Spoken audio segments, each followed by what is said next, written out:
Welcome to Dollars and Cents with Freedman Financial, the home for financial advice in a language you can understand. Created by Marc Freedman of Freedman Financial, he and his team of certified financial planner professionals will discuss timely topics that help individuals and families make smart financial decisions. And now, get ready for this week's edition of Dollars and Cents with Freedman Financial. Welcome back to another edition of Dollars and Cents with Freedman Financial. My name is Marc Freedman. And I'm Marian Gilman. And we're here to provide you with some financial advice in a language you can understand. It's just a couple days after St. Patrick's Day, mid-part of March right now. And we're heading into some of my favorite parts of the year, springtime. Absolutely. And it looks so pretty, doesn't it? It's right now it doesn't look so pretty, but we're getting there. At least the snow's going away. Exactly. It's looking much better. It is getting better. Better things are to come. And absolutely. With that said, I also think better things are yet to come with the way things have been in the stock market and the economy and everything else. There's been a lot of bickering that's been going on. For sure. And we wanted to kind of offer some perspective of some good things that are happening that we've noticed and some exaggerations? Yeah, it's a great way to call it. Some exaggerations. Let's start with Social Security, because Social Security has been one of those things that's been a topic of conversation for a lot of folks, and there's been a lot of misinformation out there, Marian, hasn't there? There certainly has, but there are a lot of things that are going on with Social Security right now. Mm-hmm. And so I guess, it leads to a lot of discussion and actually some misconceptions as well, I believe. So there's one very positive aspect of Social Security that's been happening. Yeah, so if you were a teacher or a state worker here in the state of Massachusetts or a few other states, California being one of them, a few of these others, that were part of something that was called the windfall elimination provision or the government pension offset, which meant that perhaps there were periods of time in your life where you paid into Social Security, yet you didn't have the ability to get the Social Security benefit because your pension was being offset. Your pension from the places where you worked as a state employee were being offset from the Social Security that you had paid in. Well, as part of the Social Security Fairness Act that was signed towards the end of this year, things have changed a little bit. All those people that were wondering, why didn't I get my Social Security, where some of my friends that live in Missouri or Kansas or other places, they seem to be able to get both their pension and Social Security. Well, all that's changed, hasn't it, Marian? It certainly has, and I think there have been a few surprises among individuals who actually received a large check or a large deposit into their bank account. And that's because this change in the law is retroactive back to January of 2024. Mm-hmm. So all of a sudden, these big checks have come out representing essentially 15 months of Social Security payments. Yeah, I mean, we've gotten calls from people saying, hey, I just got a check for $35,000 or $12,000 or $5,000 deposited into my bank account, and it says it's from the Social Security Administration. Wait a minute, the government's giving me money? Should I be prepared for this? Is this right? And in this instance, a scam? A lot of people thought it was a scam. Yeah. They said, am I able to touch this money? Is someone going to reach back in and claw it back from me? Exactly. No, this is money that is coming back to you.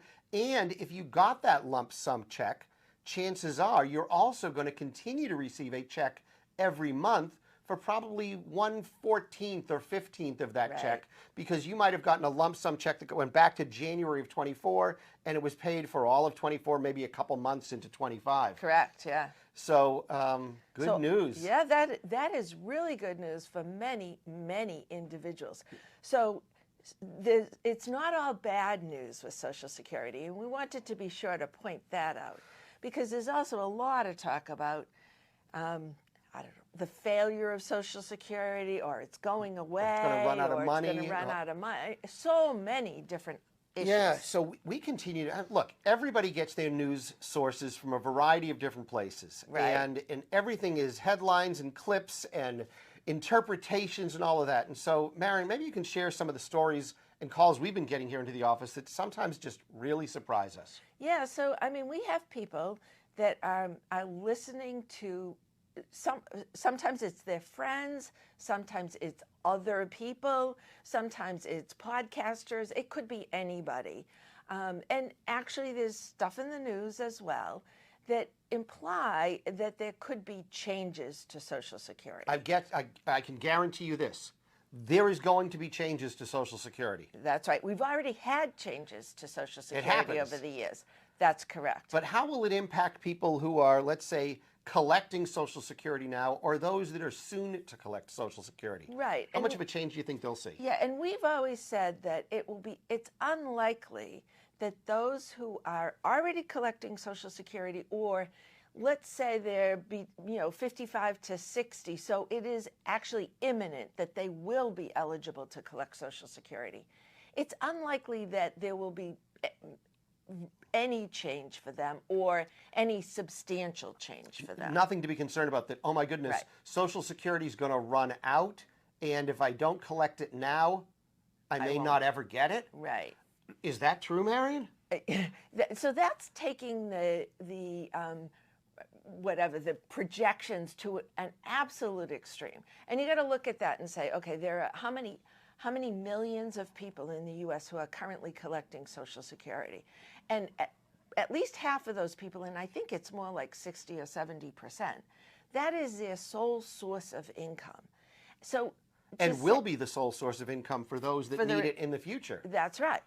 So when you think about that, it would be really, the government would be hard-pressed to say, okay, that's it, no more Social Security. So here's the argument. So I think you and I would agree that there's no changes of any significance coming to people that are collecting Social Security both now and, let's say, within the next 10 years or so. Right. Maybe even more than that. But nevertheless, in order for something to change, it takes an act of Congress, meaning our politicians, the people that you vote for, would have to say, I want to make a change to Social Security. Now, you might think to yourself two things. Number one, well, they're Congress, so they don't get Social Security, or maybe they do, but they're certainly going to get a federal pension, so they don't have to worry about that.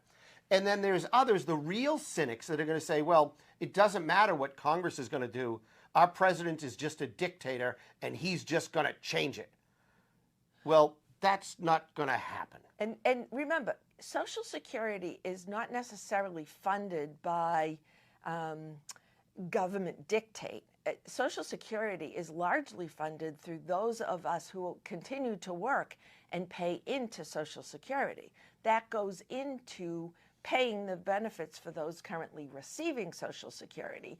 And there's also a Social Security trust fund, which when, all of a sudden somebody announces, oh, the Social Security is going to run out of money, they are talking about the Social Security trust fund, which is a backup source of money to pay Social Security. There are multiple ways to fix, to further sustain, to Correct. stretch out the Social Security payments to anybody who's paid in. Right. The question is which politician or politicians are willing to step up and lead an initiative to change Social Security right now until they absolutely have to.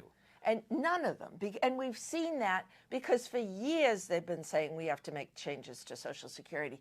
And I can't remember when they actually made the last change to Social Security, but they did. For those of you who are older, might remember that at one point you could begin to collect Social Security, your full benefit, at age 65, and it was age 65 for everyone.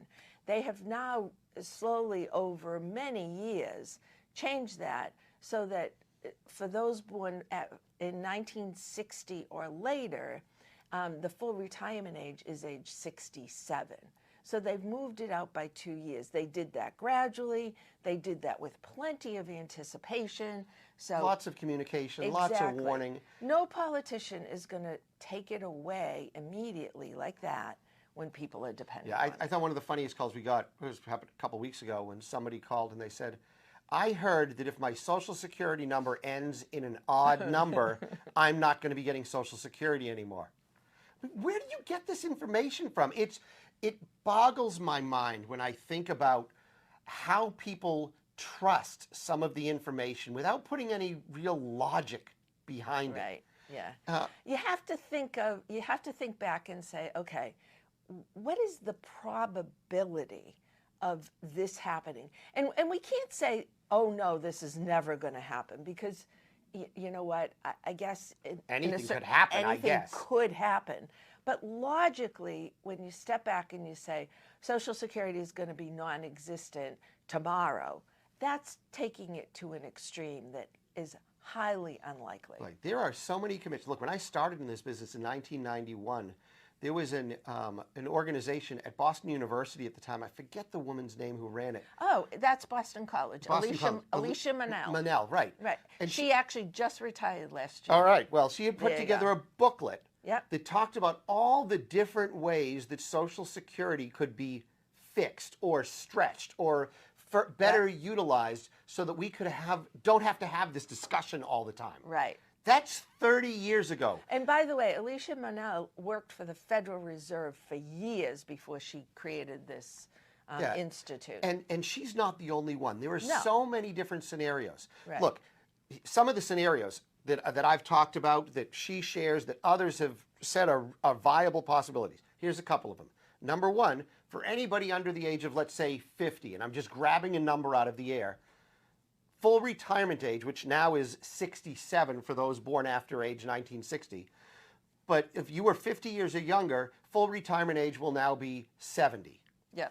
Very reasonable. And once again, they would gradually do that, right? Right. And think about that. How many 65-year-olds do you know that are saying, you know what, I'm not ready to retire yet? And we're living longer. we are living longer. We are more active. We want to work. So there's Absolutely. lots of reasons where you could say, okay, that would be possible. The second scenario, if you didn't know this, when you pay into Social Security, that FICA that gets pulled out of your paycheck, when you hit, I think it's $160-something thousand this year. I think it's around there. Yeah. Once you hit that, they stop taking your Social Security. They stop taking The that tax. 6 3/4 Social Security tax out. Now, they continue to take Medicare tax Right. out. Medicare continues to come out, but Social Security stops. Now, just to be clear, for someone that makes $160,000 or someone that makes $1,600,000, if you're on that same trajectory of earnings, your Social Security at $1.6 million, if your earnings were at $1.6 million or $160,000, that Social Security check is going to be the same.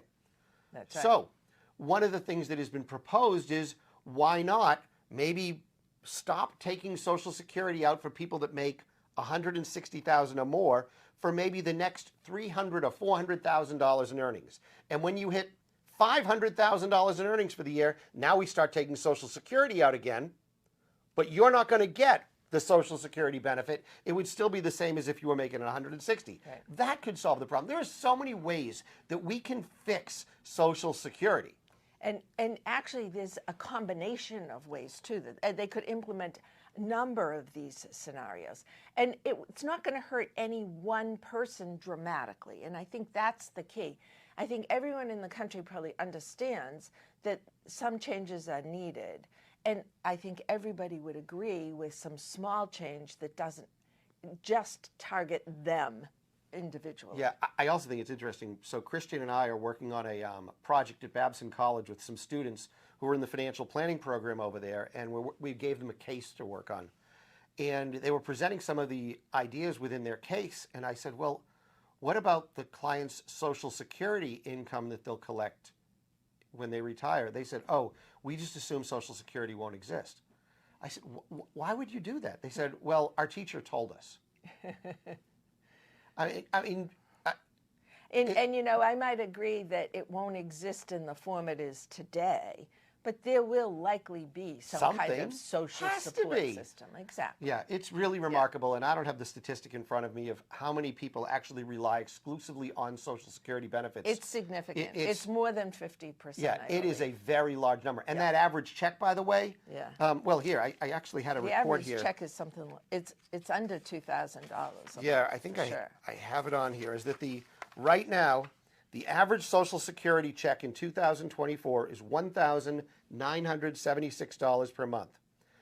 Okay? If you want to retire at full retirement age in 2024, full retirement age, the maximum benefit you could get, so that means you were earning $160,000 or greater for the past number of years.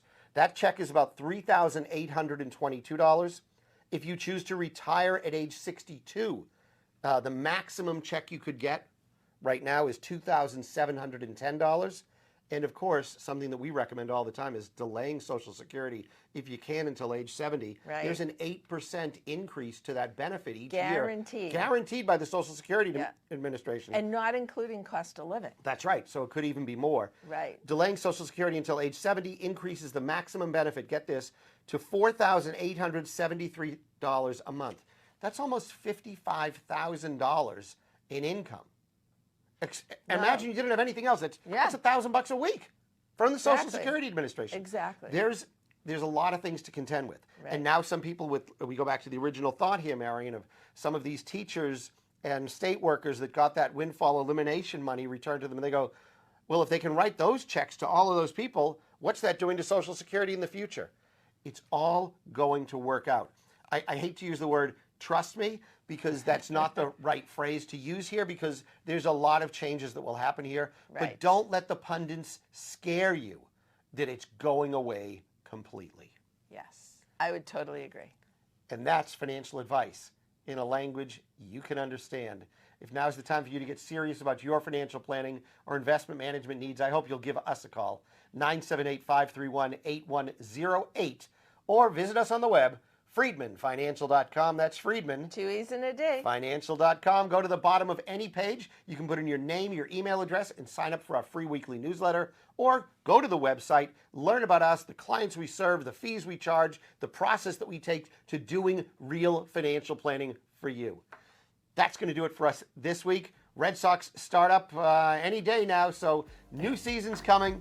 Have a great week, everybody. We'll see you again next time on Dollars and Cents with more financial advice in a language you can understand. Have a great day. Enjoy. During today's episode of Dollars and Cents with Freedman Financial, your host may have discussed specific financial planning and investment ideas that are for general information only and not intended to provide specific advice or recommendations. Please remember that investing involves risk and may include loss of principal. Always consult a certified financial planner professional, qualified attorney, or tax advisor prior to investing to determine what is appropriate for you. Securities and advisory services offered through LPL Financial, a registered investment advisor, member FINRA, SIPC.